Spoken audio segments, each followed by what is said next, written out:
दोस्तों, मेरा नाम रजनीश कांत है। मैं पेशे से पत्रकार हूँ। कभी कभी कहानियाँ भी लिख लेता हूँ। तो आज मैं अपनी लिखी कहानी सेजल बिन सबसून आप सभी को सुना रहा हूँ। चैनल को सब्सक्राइब कर लीजिएगा, कहानी पर प्रतिक्रिया जरूर दीजिएगा। तो चलिए सुनिए मेरी कहानी सेजल बिन सबसून। शाम के करीब 6:30 बज रहे हैं। गर्मी का दिन है। तपते सूरज की तपीस धीरे धीरे कम हो रही है। सूरज भी अब अस्त हो रहा है। सूरज की लालिमा अब खत्म हो रही है। इन सब के बीच मुंबई से सटे नाला सोपारा पश्चिम का सरकारी उद्यान वृंदावन गार्डन में चहल पहल है। बच्चे, बूढ़े, जवान, मर्द, महिलाएं सब के सब कुदरत का आनंद लेने में मशगूल हैं। कुछ दोस्तों संग बेंच पर बैठकर गपशप कर रहे हैं, कुछ वॉक कर रहे हैं, कुछ वीडियो बना रहे हैं, कुछ व्यायाम कर रहे हैं, कुछ डांस प्रैक्टिस कर रहे हैं, कुछ परिवार के साथ बैठकर नाश्ता कर रहे हैं, कुछ अलग अलग खेल खेल रहे हैं। कह सकते हैं कि पूरी फिज़ा में रोमानियत है, यानी रौनक है गार्डन में, वृंदावन गार्डन में। गार्डन के सारे पीपल, आम, नीम, नारियल, अमरूद, आम, सारे फूलों के पेड़ हवा संग मस्तियाँ कर रहे हैं। पत्ते भी मदमस्त होकर झूम रहे हैं। रंग बिरंगे फूलों का भी क्या कहना, वो सब भी अपने मनमोहक डांस से सबको रोमांचित होने का चांस दे रहे हैं। भले ही वृंदावन गार्डन के पीपल, आम, नीम, नारियल, अमरूद, सारे फूलों के पेड़ हवा संग मस्तियाँ कर रहे हों, लेकिन उनमें एक उदासी छाई हुई सी लग रही है। पत्ते भी मदमस्त होकर झूम रहे हैं, लेकिन उनमें किसी तरह का उत्साह नहीं दिख रहा है। रंग बिरंगे फूल भले ही अपने मनमोहक डांस से सबको रोमांचित होने का चांस दे रहे हैं, लेकिन उनमें वो जोश नहीं दिख रहा है जो हमेशा दिखता है। मैंने हवा संग मस्तियाँ कर रहे पेड़ों से पूछा, तुम लोग मस्तियाँ तो कर रहे हो, लेकिन तुम लोगों में उदासी क्यों छाई हुई है? फिर मैंने मदमस्त होकर झूम रहे पत्तों से पूछा, तुम लोगों में किसी तरह का उत्साह क्यों नहीं दिख रहा है?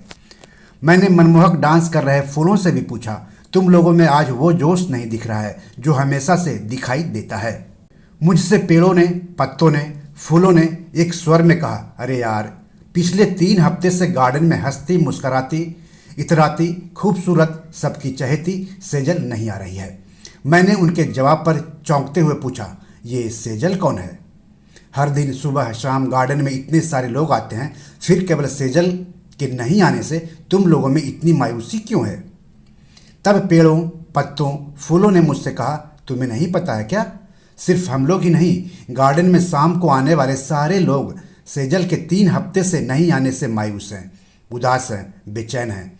मैंने उनकी बातों पर हैरान होते हुए कहा, मतलब वृंदावन गार्डन में सेजल बिन सबसून, ऐसा है क्या? सबने एक स्वर में मुझसे कहा, बिल्कुल, तुम सही समझे। मैंने कहा, तुम सबको कैसे पता कि गार्डन में आने वाले सारे लोग सेजल के नहीं आने से मायूस हैं? तब सबने कहा, वो सामने वाला 2 बेंच देख रहे हो? गार्डन में टहलने वाले गोल रास्ते में लोगों के बैठने के लिए कई बेंच रखे हुए हैं। उन्हीं में से उन सब ने 2 बेंच की तरफ इशारा किया। मैंने कहा, यहाँ तो बहुत सारे बेंच रखे हुए हैं, लेकिन तुम सब केवल 2 बेंच की ही बात क्यों कर रहे हो?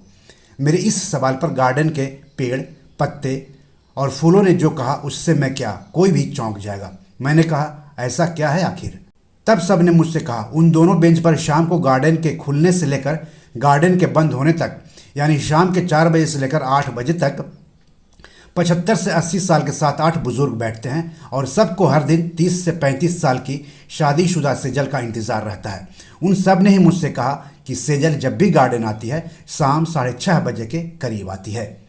कुछ देर घूमती है और कुछ देर बेंच पर बैठकर खुले आसमान तले आज़ादी का आनंद उठाती है, और फिर अपने घर चली जाती है। हमेशा अकेली रहती है, ज़्यादातर समय अपने मोबाइल पर लगी रहती है। केवल एक महिला के साथ अक्सर दिखाई देती है सेजल।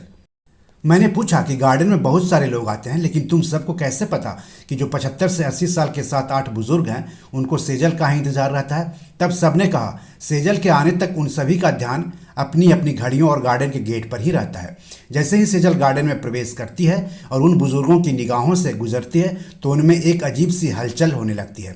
सभी बुजुर्ग आंखों ही आंखों में सेजल के आने की खुशी जाहिर करते हैं और सेजल के विपरीत दिशा से घूमना शुरू कर देते हैं।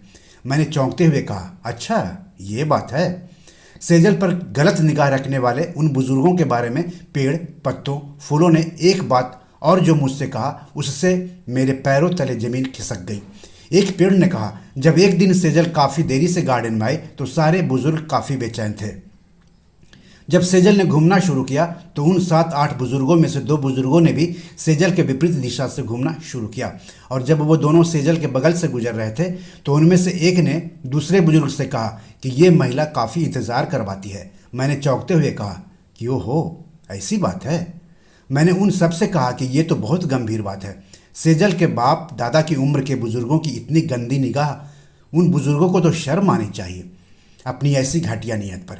फिर मैंने पेड़ों, पत्तों, फूलों से कहा कि ये तो रही 7-8 घटिया बुजुर्गों की बात जो सेजल पर गलत नीयत रखते हैं। ऐसे लोगों को तो सार्वजनिक जगहों पर एंट्री पर ही रोक लगा देनी चाहिए। अपने बुढ़ापे के गलत फ़ायदा उठाने वालों को बहिष्कार करना चाहिए। तो अब बताओ तुम सब और कैसे कह सकते हो कि इस गार्डन में सेजल बिन सब सुन रहता है। तब उन सब ने कहा कि हम सब ने गार्डन आने वाली की महिलाओं को सेजल की खूबसूरती, उसके चलने, बात करने, मुस्कुराने की अदाओं पर जलते देखा है। यही नहीं, गार्डन में आने वाले बहुत सारे बच्चे भी सेजल के आकर्षण में डूबे दिखाई देते हैं। मैंने मन ही मन सोचा, सेजल को लेकर गार्डन में जब इतनी दीवानगी है तो सचमुच हम कह सकते हैं कि सेजल बिन सब सुन। सेजल का मतलब शुद्ध और पवित्र पानी भी होता है। धन्यवाद कहानी सुनने के लिए। दोस्तों, ये मेरी 7 किताब है जो कि amazon.com पर पब्लिश है। आप इसे डाउनलोड करके पढ़ सकते हैं। इन किताबों के लिंक्स इस वीडियो के डिस्क्रिप्शन में दिए हुए हैं। इन 7 किताबों में से 5 किताब मनी मैनेजमेंट पर है, यानी पैसा निवेश करके अधिक पैसा कैसे कमाएं पर आधारित है।